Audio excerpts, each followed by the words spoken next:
Good morning, Louisa. Welcome to my podcast, One for the Road. It's a real joy to have you on today, so thank you for joining me. How are you? I'm very good. Thank you for having me. Oh, it's a real pleasure. And don't be nervous, it's fine. Everyone says that at the beginning, but once we get stuck into your story, it just flow. And then you say at the end, I can't believe how quick it went. I know, I'm hoping for that. Yeah. Anyway, as you know, I'm really nosy on behalf of the listeners as well. And we always love to hear people's stories starting at the beginning. So, um, where was you brought up? So I was born and brought up in a place called Hartpury in Gloucestershire. It was my childhood was just idyllic. It was just lovely. Loads of fields and outbuildings. We lived on a farm, and I couldn't have asked for anything better. I was an only child. I still am. And my parents just doted on me. I wouldn't, that typical spoiled only child. I Yeah. wasn't spoiled, but I just didn't want for anything. And I just felt very loved and very looked after. So, yeah, I can't ever say, I look back and think, why did I go on to have some of the issues that I did when I think about my childhood? Because I didn't have any trauma. It's an interesting subject, actually, that you might come across because you're a therapist. And I certainly come across it's about the big T's, little T's that something can happen in your childhood that can make you lose confidence, or they don't always have to be a big trauma, do they? It can give you lack of No. confidence or an experience that can make you the way you are. And I think that's quite interesting because I do remember in primary school a teacher, a headmaster, who just didn't like me for some reason. And my parents went to parents' evening, and I was expecting the glowing report. Must only have been about 7 or 8. And I was expecting this glowing report, and I was all excited. And they sat me down and basically said, look, you're going to have to calm down. You're going to have to focus. This teacher had basically told them that if they didn't take me in hand, I was going to be completely out of control. And it terrified them. They didn't have any experience of parenting. They didn't know what they were doing. None of us do. And it absolutely terrified them. And it rocked my confidence then. Really, from then on, I always had that inner doubt because I'm very energetic. I'm very enthusiastic, over the top, whatever you want to call it. I've got a racing mind. I'm always on to the next project. I'm always trying to do things. And I think that just, for some, they love it. Mm. And for other people, it scares them. And for years then, I dulled myself down. I didn't want to be too successful. I didn't want to be too loud, too out there, too happy. And so I don't know how much of my experience was me then bringing things on myself so that I was smaller. I had an eating disorder. I ended up with OCD. I couldn't leave the house at one point. I ended up with anxiety, depression. God, It that's was, awful. And do you think that all stems from that feeling? Because if you say you were, when you say doted on, it does sound sport, but it sounds to me that you were emotionally secure when you was a yeah. child.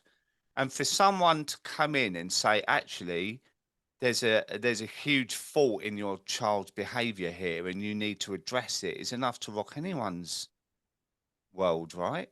That's a really good way of putting it. I did actually feel incredibly secure and safe and loved. Mm, And that's what everybody should feel. And I think it's always worried and upset my mum, actually, when I talk, because I've had to talk very openly with my mum. Sadly, my dad passed away 7 years ago. But I've had to talk very openly with my mum in doing all of this stuff in the sober community. mm. Initially, I wanted to do it anonymously, and then I realized that wasn't my style. But I had to sort of say to her, you do realize how bad this got for me, don't you? You do realize how bad it was for me in my 20s and in my teenage years. And she didn't. Mm. So she listened to the audiobook the first time and went, I've really enjoyed getting to know you. Mm. That's So interesting because my dad looked at my book as well, and he said to me, "I honestly had no idea. I I think kept my it mum all did. because I was embarrassed as well, and I didn't want him to know that about me. You know, it would have upset him. So I Mm. kept it in, and then of course I write a book, and it's out there for the world to see. You know, and it's tough. And my son as well. I did an interview with Dan O'Reilly, who's Dapper Laughs, and like he's in an era that all his mates, everyone knows Dapper Laughs, right? And there's me recording a podcast, which was huge, my episode, and it triggered him. It was like, Mm. like it's really upset me, Dad. One, because of how you must have felt, but two, as well, it brings back memories for me as well, So when we're out in this community and you're as honest as we are, it can have side effects on parts of your life that you've kept quiet for so long. And I think that's, I don't have much family. Mm. Obviously, I'm an only child. My father died. My mum is about, but we don't have any extended family. Her side, nor, I've got a few relatives, my father's side, but my mum didn't speak to any of her family for years. And so it was only her I had to worry about.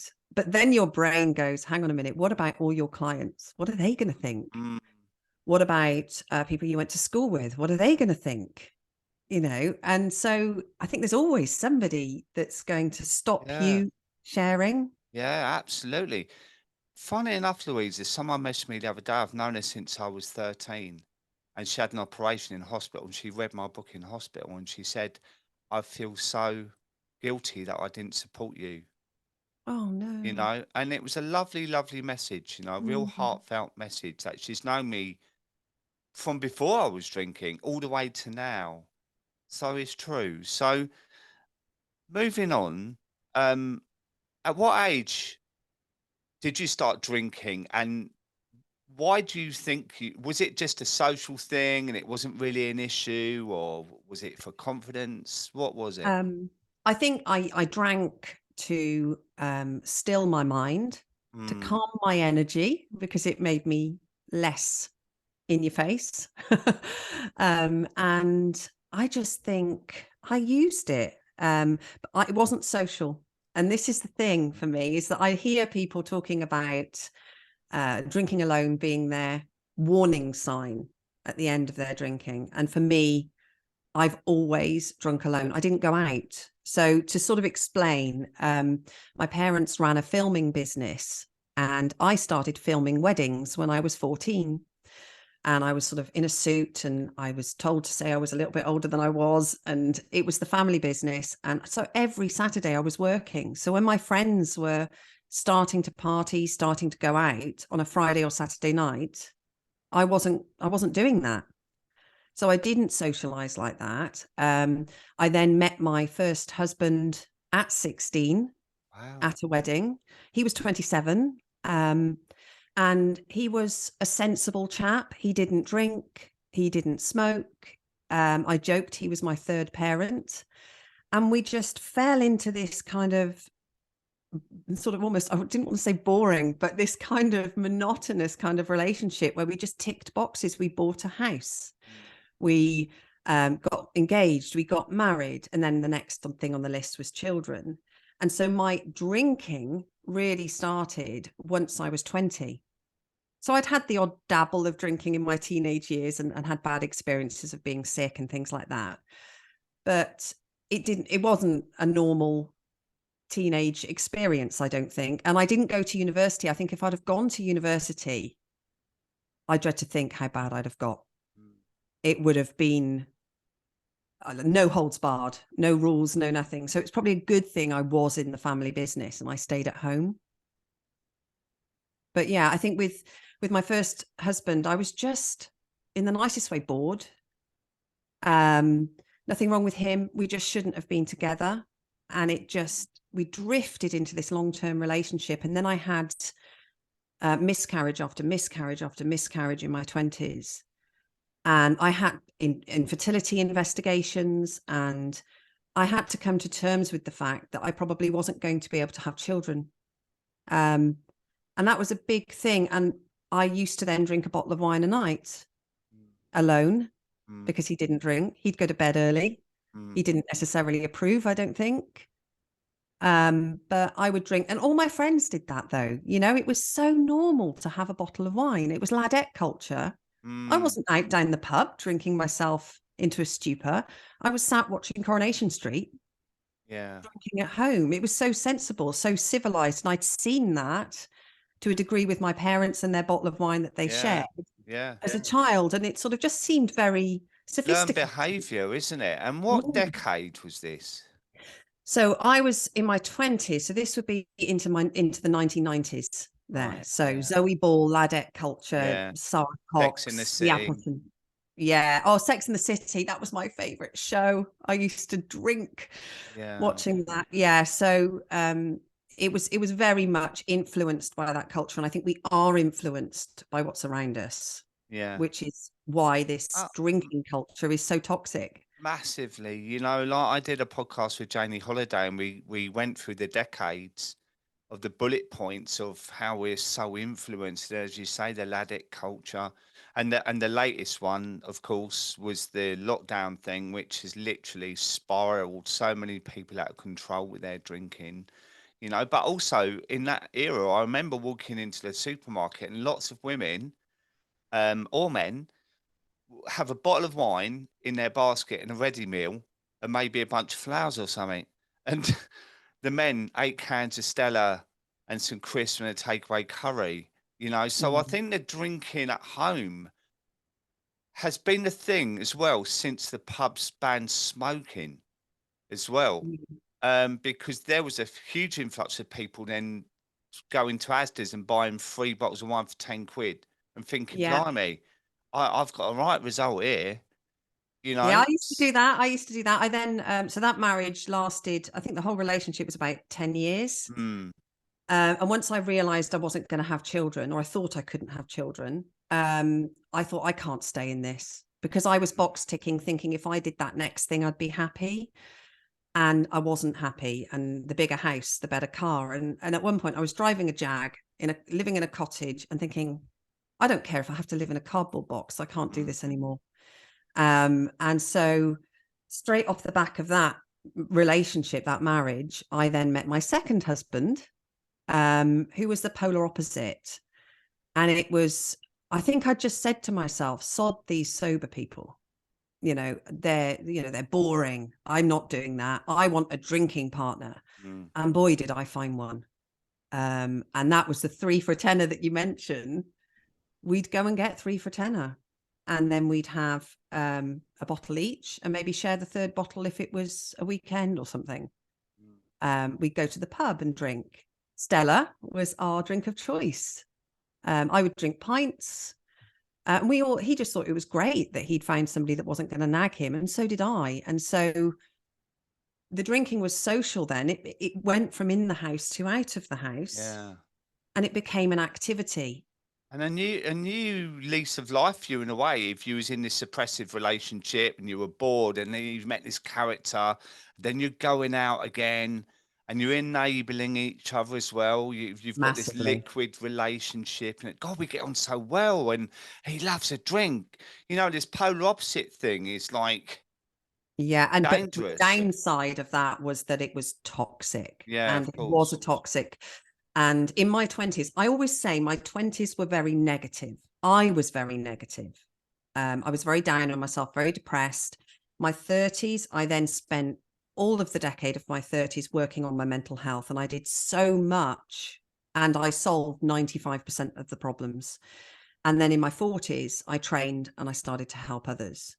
But in that negative bubble of my 20s, everything, woe is me. I can't have children, with my Mm, Pinot Grigio in my hand. Oh, mm, and I'm not belittling that because that's an absolutely massive thing. I spent decades thinking that I couldn't have children, and that was something I'd always wanted as a mm, child. But it was very toxic. The relationship was 2 years long. The marriage was 7 weeks long. And that was an alcohol fueled evening on his part. that I asked him to leave, and I never looked back. Mm. And so, yeah, it was just, I think alcohol certainly didn't help. I think we were both very insecure as well. So I have no malice towards anyone, but it just wasn't meant to be. But I then was left, well, what do I do now? I've tried the sensible, sober person. I've tried the outgoing party animal, and that didn't work. Right. Well, I'll just keep my powder dry now. I'm just going to stay single. I'm just going to date.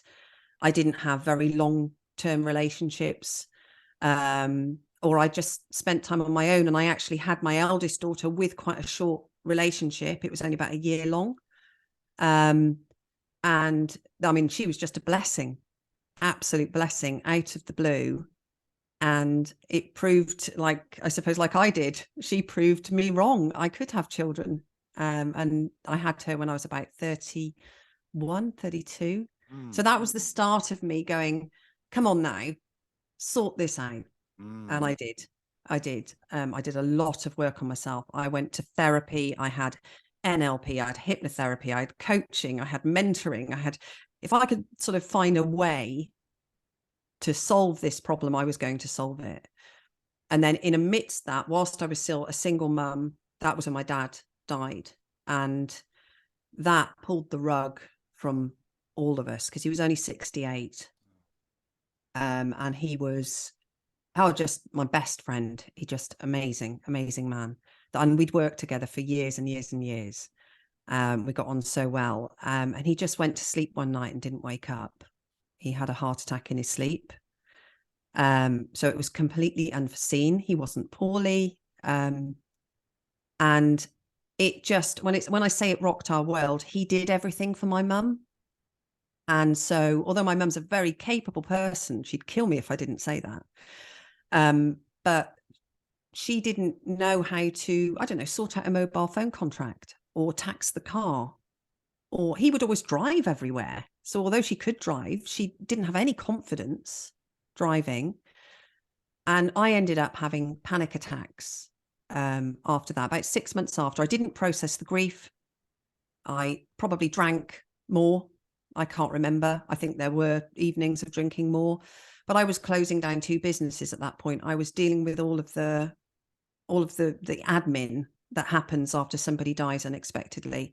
And I just didn't process the emotions at all. I looked after my mum. Yeah, That I was was all going to I did. say that you had all that practical stuff to do, plus look after your mum, and you put your feelings to the back, right? Massively. And it bubbled up. And I went on holiday to St. Ives, which I've just recently gone back to. But I took, Izzy was then 4, and I took her down to St. Ives camping, just me. I must have been bonkers. And it was hot. And I just remember sitting in the tent crying, and I had pains down my arm. And I went out, and I'd always had this fantasy of having this breakfast on the seaside in this one particular restaurant. And I ordered this breakfast, and it was just, I couldn't even eat it. I felt sick. I felt dizzy. I was crying. I drove back home after 3 days, trying to explain to a 4-year-old that we need to go back home. And I'm crying driving up the M5. I don't know how I got home. It was probably dangerous. I don't even know. I don't know how I got home, because I was just so hyper vigilant. And that's when I thought, I've got to learn this for myself. I can't have this happen. And so I learned all about panic attacks, anxiety, processing grief. And that's when I qualified. That's when I began the process of qualifying. And anxiety and panic attacks are one of the biggest things I help people with. And I always sit there and say, I know they're horrible. I've been there. They feel so real. I thought I was going to die. Have you ever had panic attacks or? I have actually, quite a while ago, and I was completely engulfed in that feeling. I thought, this is it. I'm just going to drop down dead now. They're the most scariest things ever. And Mm, I know someone who died as well from a panic attack in the street, and it's a scary thing. But I'm interested as well, and I'm really sorry to hear about your dad. I can hear how upsetting that was for you. Um, all the years that you did this self-development, working on your depression, anxiety, eating disorders and whatnot, was there any part of that that you were working on your drinking? Was you identifying that as being a problem? Because the reason I say that is that I'm hearing recently quite a lot about big companies refusing that there's an issue with alcohol in the workplace, right? And that they label all these other things and they get all these people in to talk about mental health, anxiety, depression, eating disorders. War veterans go in and talk about PTSD and whatnot. And when I approach them about alcohol, they go, no, it's not an issue with alcohol in the workplace. Right. So as you like working through these years and years and years, and now you're a therapist, was there part of you that was still in slight denial that actually the alcohol could have been causing a lot of this? I don't think I realized until I qualified. In fact, I don't think I realized until I properly went sober how much it was impacting even any residual anxiety I felt, because I would have told you I was pretty much sorted compared to how I was in my 20s. But I first wanted to go sober in 2012. So Izzy was only one. And I remember at the time talking to a therapist or a coach that I was working with and saying, I want to go sober. I want a sober year. And I set up a blog because Instagram and social media didn't exist and it was all anonymous. And I lasted 5 days before caving because the wine witch chatters and it's hard. And I didn't know anyone. There was no community unless you wanted to go and sit in a church hall in an AA meeting, which I had completely in my head discounted for me at Mm, that time. And so it was just, I thought, well, where do I go? Oh, maybe it's not that bad. And I looked to friends for reassurance and they reassured me that no, it was fine, for goodness sake. It's only a bottle of wine a night. You have nights off, oh, we all do that. And there's that sort of safety in numbers, that security that you look around and you can always find somebody that drinks more than you. And you think, well, I'm okay then. And I think that's the one thing I want to get out there more than anything else is you don't have to be in the gutter. You don't have to be at a rock bottom. You could be having 2 glasses of wine every 3 days. But if it's upsetting your system, if you're not sleeping as well, if you've got anxiety from it, if you're feeling low in your life, that's the first thing that needs to be looked at. mm. So, yeah, I would say that alcohol was on the list, but every time I tried to tackle it, I felt alone and I didn't know where to turn until last year when I found Sober Instagram and something clicked. Something just clicked in me. And there were a couple of sort of mini bumps in the road that I'd had last year. And again, it was no big, great shakes. Like the motorhome, we bought the motorhome, which is an amazing thing. And our plan is to travel when the kids are older, we're going to use it. And so we booked all these holidays in and all these mini breaks. And with that came more drinking. And we'd started to bicker, which isn't really like us. And I know that because we had a sober year or nearly a sober year when I was pregnant with Charlotte in lockdown. I think we'd probably be dead, both of us, if it wasn't for that.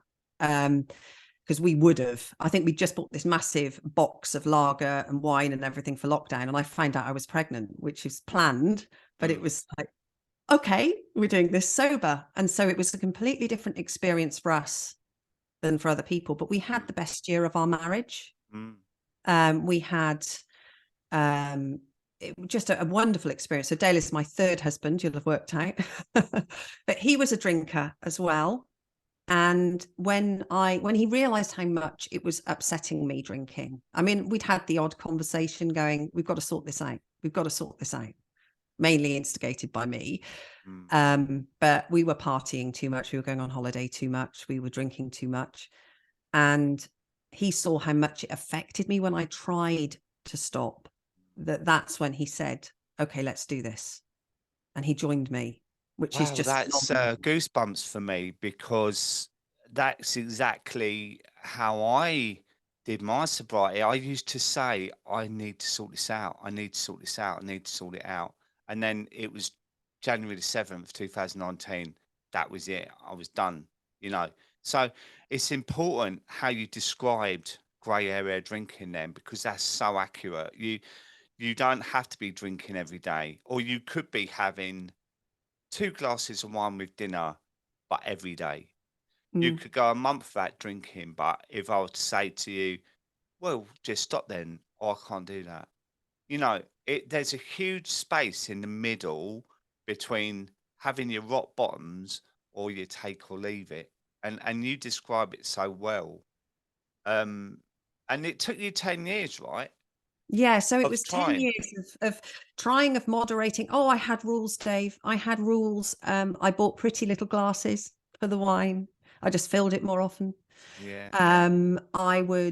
I never successfully managed, if I said I was going to have a bottle of wine, because that's what you'd say, isn't it? Oh, I'm going to have a bottle of wine tonight. You Mm, don't say I'm going to have a glass of wine, which maybe I should have. And I think the thing for me as a therapist, I was starting to notice more and more people wanting to talk about alcohol, wanting to talk about moderating or reducing. And I just felt hypocritical. I thought, come on now, you are, I didn't like feeling inauthentic. mm, I thought you've got to get this sorted, or you're sitting in front of people giving them advice that you're not taking.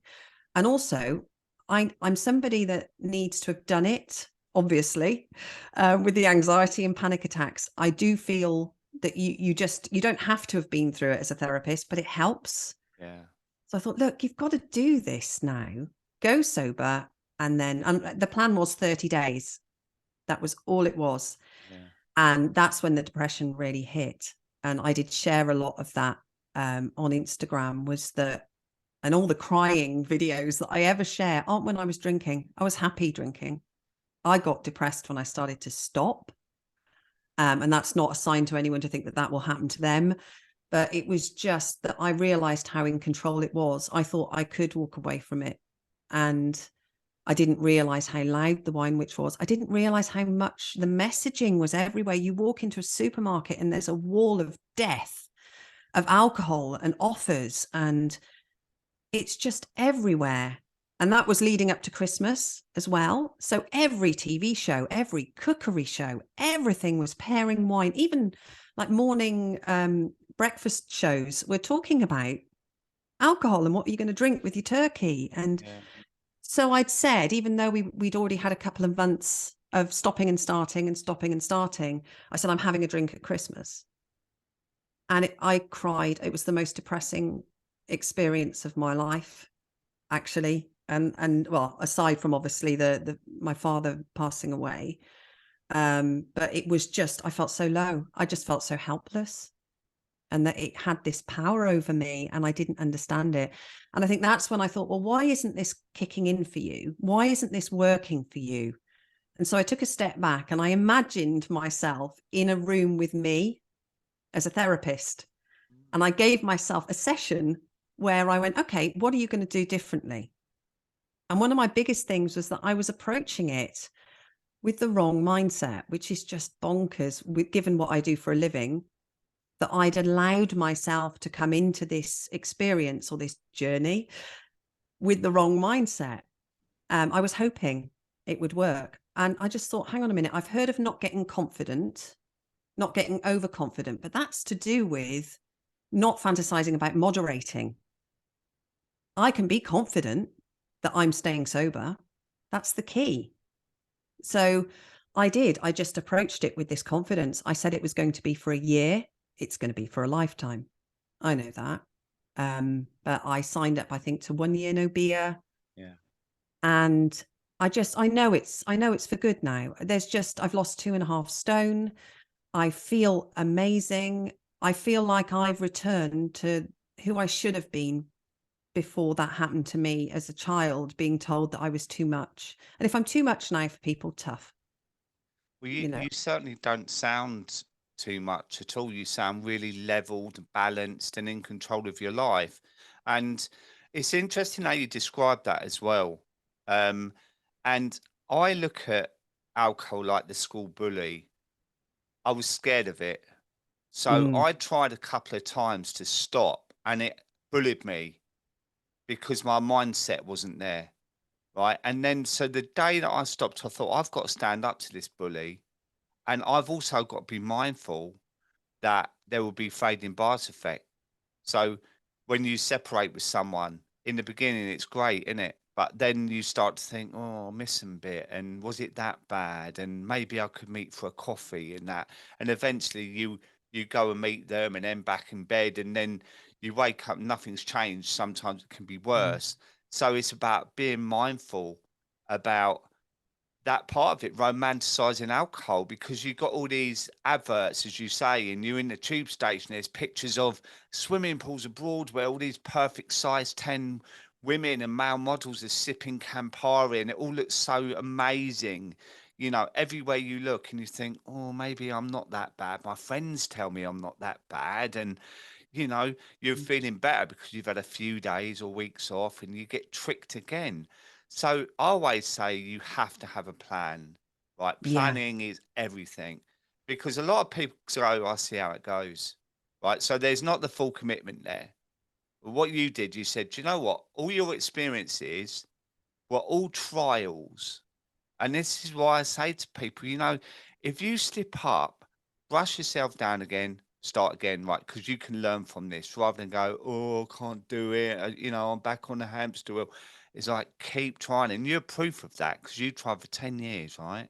Yeah, 10 years 10 years trying to moderate, 10 years with rules. And I found a journal from, because I've always journaled, and I found a journal from 2016 or 17.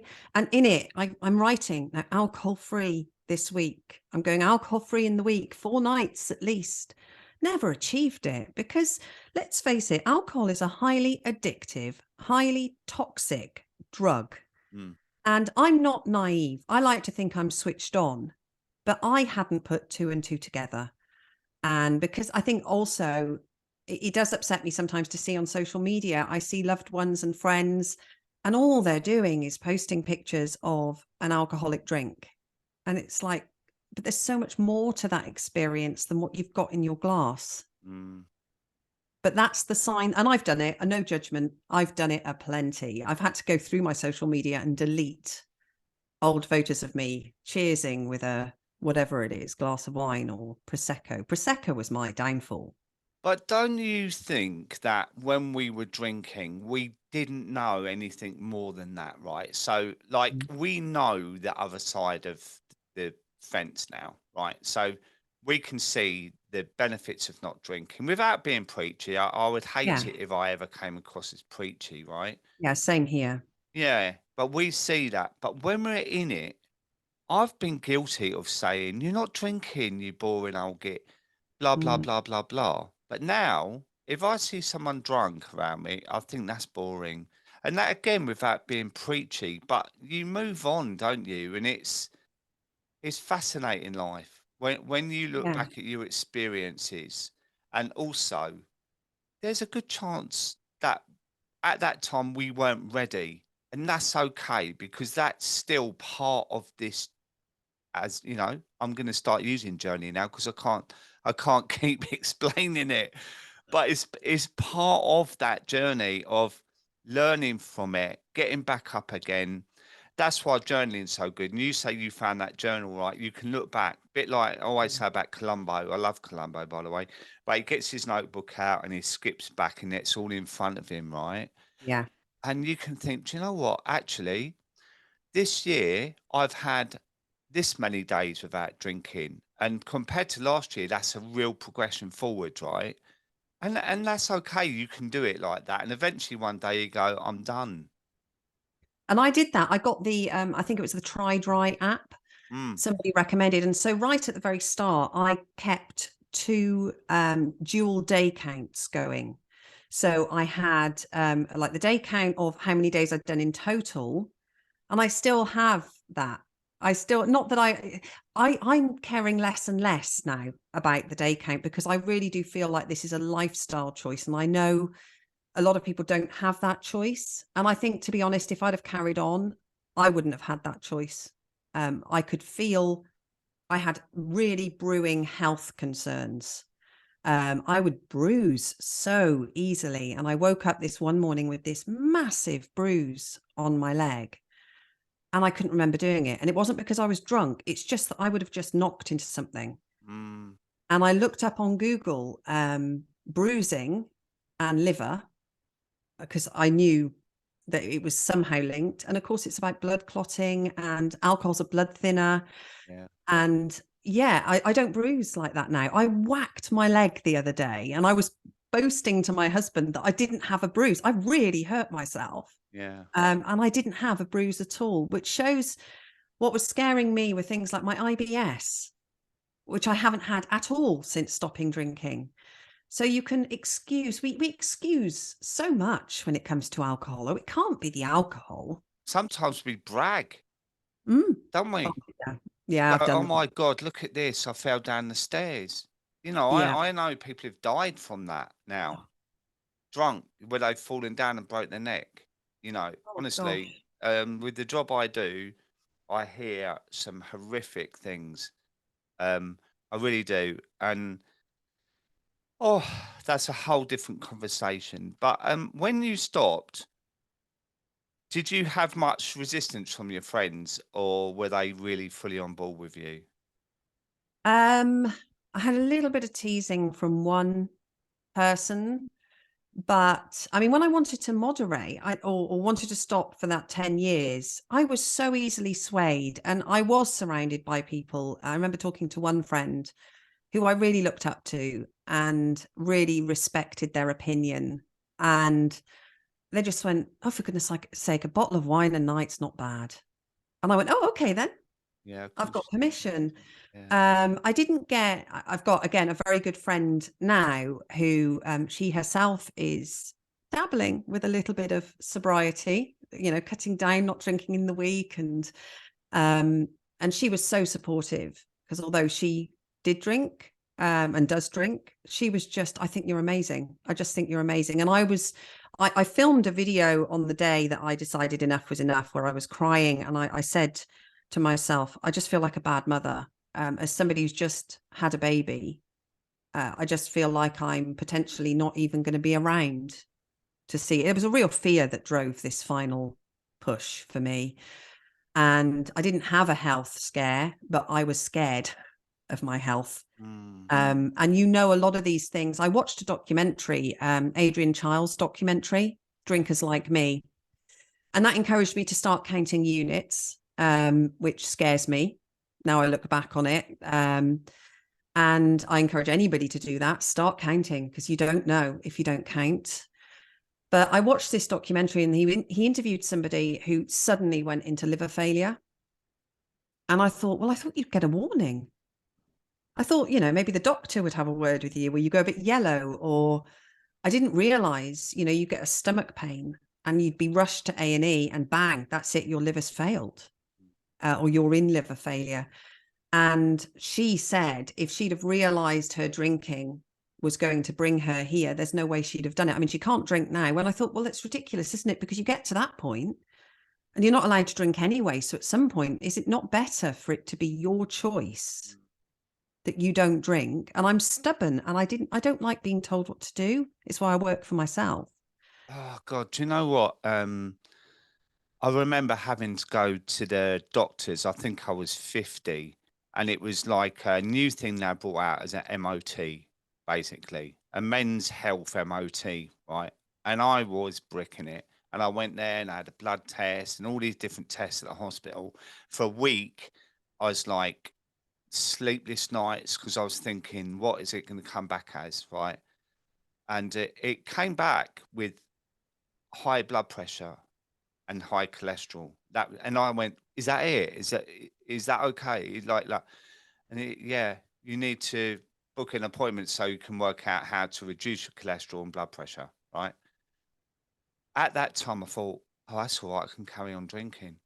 Mm, That was my mindset then, because if they'd said there's an issue with your liver, which I thought it would be, I'd have panicked. But because it was just my high blood pressure and high cholesterol, which was a condition from my heavy drinking anyway, poor yeah. food choices, you know, terrible sleep, anxiety, the up and down neurotransmitters, but that was oh, you can carry on then. And it's Crazy. Honestly, there's a video on YouTube that I send my clients quite often, and it's called What Alcohol Does to the Body, right? And it's 30 minutes long, and it's fascinating how many areas of your body alcohol affects.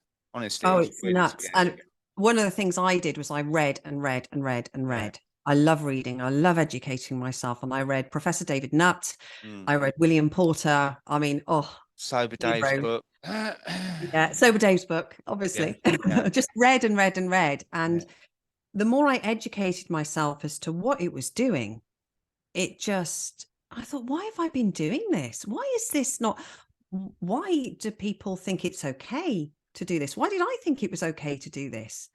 Surely we need to balance. And I mean, it is a Goliath, the alcohol industry, Mm, but there's got to be some balance in there that stops grey area drinkers getting quite poorly or worse, thinking that they're okay.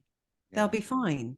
And everyone around them as well thinking they're fine. So there's this whole enabling, I can't even say, there's this whole enabling going on where you're all encouraging each other that you're all right, you're okay. But basically, you're holding a mirror up to them going, oh, well, that's what I drink and I feel all right. You know, there's this whole spiral of people encouraging each other. And I did it myself. Come on, mate, it's just a few beers. What are you talking about? You know, Mm, because if they're not drinking, it shines a mirror on you drinking. Do you know it what I mean? does. So it's join Mm. me for this drink because I feel uncomfortable if not, you know. I've So I lost think, friends. Yeah, I yeah, have lost friends. You did, and I think I have lost the invites, some of the invites from people. I have lost. But do you think that you would have, if that medical that you had come back saying there was an issue with your liver, do you think you would have stopped?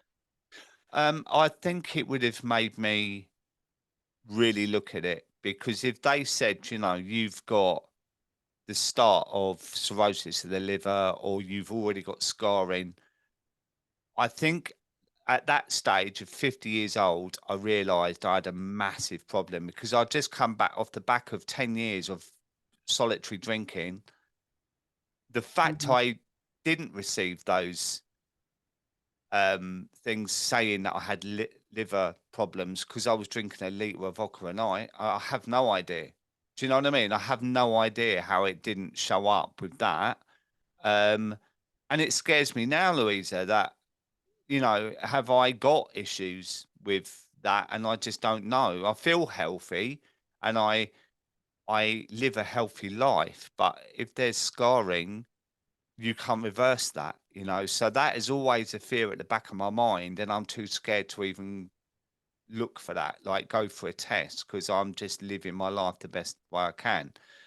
But to answer your question, I think the fact that that come up okay did give me the green light to carry on, which is still ludicrous because you would think that the high cholesterol, high blood pressure, and the doctor said, you know, it's enough for you to have a stroke or heart attack, Wow. should be enough. Mm. So it's about being real, isn't it? I'm sure people listening to this, there may be some going, well, I'm okay because I only have a couple of glasses of wine here and there. Or I only drink at weekends. Yeah, it might be a couple bottles of wine, but I take a break in a week. It kind of justifies it being as okay ish. Mm. And I think that's the thing, isn't it? It's we normalize it so much. I normalized it so much. I encouraged people to drink more. I mean, you talk about mummy wine culture. I would have play dates and we would be safely sipping prosecco at these play dates, kids' parties. And I look at it now, and what upsets me, I think, is this idea of sharing reels, funny reels about drinking a bottle of wine in a glass, and the doctor said 1 glass of wine a day, and things like that. And you just think, okay, I'm not a killjoy. I've got a sense of humor, but that is normalizing really excessive drinking and making it funny in inverted commas. But that could encourage somebody in that grey area to go, well, I'm fine Mm. It does subconsciously. encourage people to say. But that whole lockdown was just dreadful for drinking, and I've said before, I've known people to be blowing their cup pretending it's hot tea when it's actually wine on Zoom Gosh. meetings and stuff, and the weather was incredible, and there was house party, I think, was the latest app, and people sharing things. Like, everyone was on holiday, they didn't have any Mm, responsibility, it's kick back and enjoy. But it was after that, a year after, when things like Zooms come on and you had meetings and that, and people would think, God, I feel like a glass of wine at 2 o'clock. I never used to feel like that. yeah. And that's why I'll say it's like poison ivy, where it wraps itself around your toe and then spreads, it's got you around the neck, you know, and then it's so hard to move away from. Um, so how many months are you now sober? So I'm just about to celebrate 6 months continuous Brilliant, sobriety. brilliant. I've been obviously doing it for 10 years, unsuccessfully. But I just know that this shift has happened. And I think sometimes people are quite shocked when they realize I've only been sober 6 months, because it's just not, this isn't fading effect bias. I just do not have any wish to Yeah, drink. And the wine which will still whisper, we've been on a lot of holidays because of the motorhome. And one of those holidays was over a bank holiday in the UK. And oh, can't we drink, us Brits? We mm, really can drink. I mhm, was sat by the pool and I was looking at these glasses going past me and thinking, wouldn't it be? And I just yeah, stop it in that second. No, it wouldn't be nice. It yeah. wouldn't be nice. It wouldn't be one. I'd feel sleepy. It's hot. I'm dehydrated anyway. Why would I do that? Then I'd drink tonight, then the whole holiday's ruined. And we went on holiday with moderate drinkers. So that was a whole new experience, because I then sat there going, well, look at them. And I mean, they are proper moderate drinkers. You're talking the unit count that the government recommend Yes, moderation, yeah. and very healthy, marathon running, really fit, fantastic people. And they'll have a half. I I didn't don't, even yeah. know. I don't understand it. Obviously, there are people around there, but I'm only judging it off the back of what I'm like. Mm, I can't do that at all. Hence why I don't even entertain moderation. It's not even in the equation. no, and it Um, isn't for me. And I did actually, do you know what I did? And I love them dearly. And I did look and I thought, do you know what? There's still too many decisions you have to make. Even if you could do that moderation to that level and it not be a problem for you, you'd still have to think, well, when am I going to drink? What am I going to drink? How much am I going to drink? When am I going to stop? So even I if you don't have know if that that's the ability, case, though, right? Because I always look at it like, say, for instance, I'm not a gambler, right? So I can really take or leave gambling. And you might yeah, say to me, oh, it's the derby on Saturday, and I've got a bit of a tip for you. And I might think, all right, then. So I go in the betting shop and put a bet on. I wouldn't even think about going in there again unless someone gave me a solid tip. And I think possibly that's mm, like it with people who drink like that, because I can take or leave, say, a cup of tea or something, or it's I don't need it, so I can not obsess over it. So maybe we judge it off the back of how we are, that we have to always think about the drink side of it. I yeah, very might be true. wrong, but I just think that when it's not an issue for someone, it genuinely is a take or leave it thing. But for us, we have one, and it's like guns blazing. It's like, Yeah. okay, that's me drinking now. I've got to finish the bottle of wine. And the dangerous thing with lockdown is what that one bottle of wine went into have one out of the second bottle just for a nightcap. And then before I knew it, it was like two bottles of wine, you know? So for me, it's an all or nothing thing. And for a lot of the people that work with me, it's all or nothing. You have to make that decision. And Mm, another thing that I want to add as well, sorry for rambling, but it's when you said I'm only 6 months sober, this has been 10 years of getting to where you are. And you've learned so much. And I really want people to hear this, that it's not always about the amount of time of sobriety, it's the whole picture of learn from your mistakes, get up, be positive, self compassion, don't beat yourself up. this is a really difficult thing to do. And we're up against it because of what you said about it's absolutely everywhere. It's in your face wherever you go. It's the only drug we have to justify not having as well, you know? And it's really difficult, but keep trying. And you're the perfect example of that hard work. So the 6 months is off the back of all that time that you've worked so hard.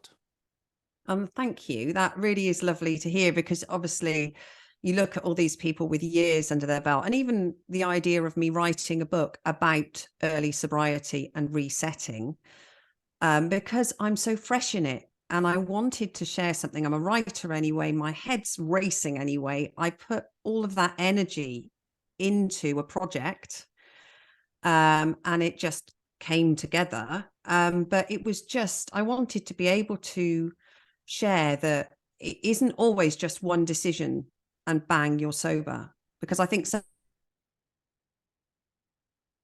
Instagram and things, I was thinking, right, well, they're 2 years sober and they're 18 months sober, and people are quite quiet at the start. They don't really like to say anything until they've hit a certain point. Mm. And that's, I just think we should all be shouting from the first day. I think one day, 1 hour where you say no to a drink is 100%. fantastic. And people love to hear people like yourself at the beginning because that's what they identify to. They relate to you. You're a woman, a grey area drinker, you're 6 months sober, and there are women that go, and men as well. There are men grey area drinkers. Oh my God, she's done so well in this period. I want to do exactly the same. I want to learn by her. And it's refreshing. You know, that's why I don't get people on that are always 10 years sober or they're a celebrity.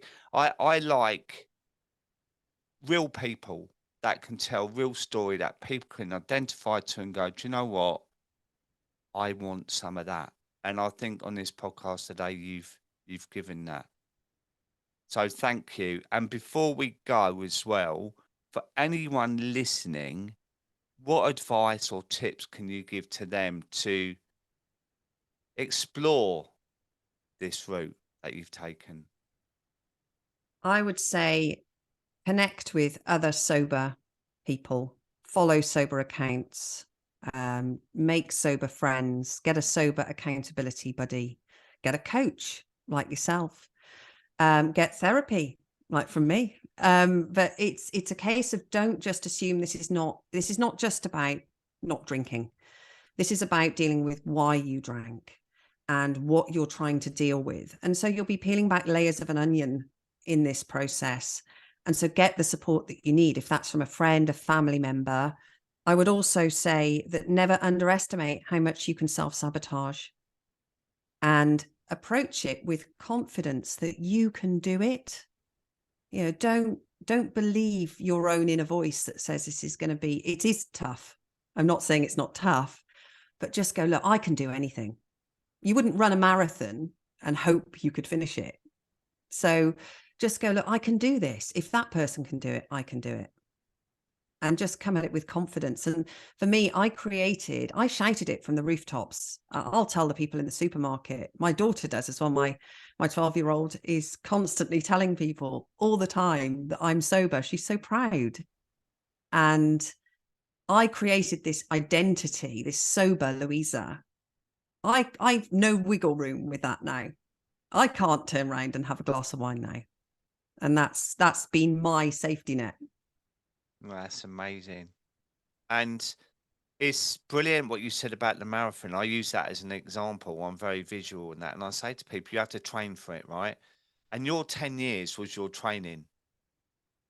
And Yeah. again, this is why I say to people, if you slip, get up and start again. Don't beat yourself up. Self-compassion. It's always self-compassion, right? Because you get there. But if you're going to beat yourself up and say to yourself, limiting beliefs, like I just can't do it. I'm never going to be that person or whatever. The high chances you won't be. So you're right. Connect with positive Instagram, Facebook accounts. Read, listen Read. to podcasts. Even watch documentaries on YouTube and that on addiction. education is so important. As you say, work with a coach, work with a therapist to deal with the bigger T's.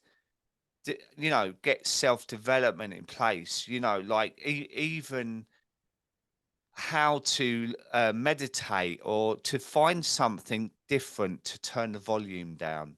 You know, we always talk about overthinking and feeling overwhelmed, right? We need to find something else to be able to manage that rather than alcohol. And that's the key to this, rather than sit there biting your fingernails, white knuckling, going, oh my God, I don't know how to deal with it. It's like be proactive and find something that works for you, you know? And It's so that's important. so true. And actually this was part of the hypocrisy I felt, because I do obviously use hypnotherapy in my clinic, and hypnotherapy is just deep relaxation. So it's very meditative. It's very restorative. It uses the autonomic nervous system in your favor. And there I was going home after a busy clinic, Mm, mentally and emotionally exhausted, and having a glass of wine. mm. And I should have been. I mean, I'm admittedly, you don't always want to do what you do in your day job the minute you get home, but I should have been meditating and or doing hypnotherapy. I should have been Yeah, doing these sort of things. yeah, I know. And it's like when you stop, you have to fill the void. I always say that. Find something to fill the void. You know, I know people who do jigsaw puzzles. You know, find something to do. Distract yourself is very, very Distraction. key. And Yeah. then, like the house of cards, the more rows you build up, the more you don't want to kick them over. Yeah. And then before you know it, you're a month. Before you know it, you're 2 months. People start to say, oh, you look great. Have you lost a little bit of weight? That doesn't always happen, but that's not a priority. Honestly, that's a whole other conversation as well. But you know, concentrate on the stopping drinking. But you have more energy. You have more ability to be a parent. You're more present. You know, with yourself and your family. And More I think productivity. as a parent, I'm more patient. Um, and I'm doing things. So I'm doing things with the kids I wouldn't have done. Yeah, You know, when we go away, we went away the one time and we went for a walk on the beach at 8:30 at night. yeah. You wouldn't And do my that. daughter asked me if we could, and I was, instead of going, oh, you know, let's just have the barbecue. Yeah, yeah, I went, come on then, yeah. everybody get your shoes on, let's go. And I just felt like the best mum in the world, because alcohol erodes your pride in yourself, your confidence in yourself. It's constantly making you lie to yourself. It's letting you down when you say you're not going to drink and then you still have a drink. It's chipping away constantly at you. And then in sobriety, it's like the total opposite happens. Mm. All of these things build back up and you make great decisions and you're making better decisions. And I've been through some tough times in sobriety. I had a real like rug pull moment in my second month of sobriety that would normally have seen me drink. And that's how I can feel quite steady in it, because I Yeah. didn't drink at that point. And if I can get through that, I can get through anything, and it's better. Alcohol never adds anything positive. No, it doesn't. Louisa, honestly, I could talk to you for hours. Thank you so much for joining me today. You've been amazing. And I think this podcast has helped so many. So thank you. Oh, thank you so much for having me. It's been such a pleasure. Oh, okay. Well, I will see you soon. Look after yourself. Take care. Bye bye. Take care.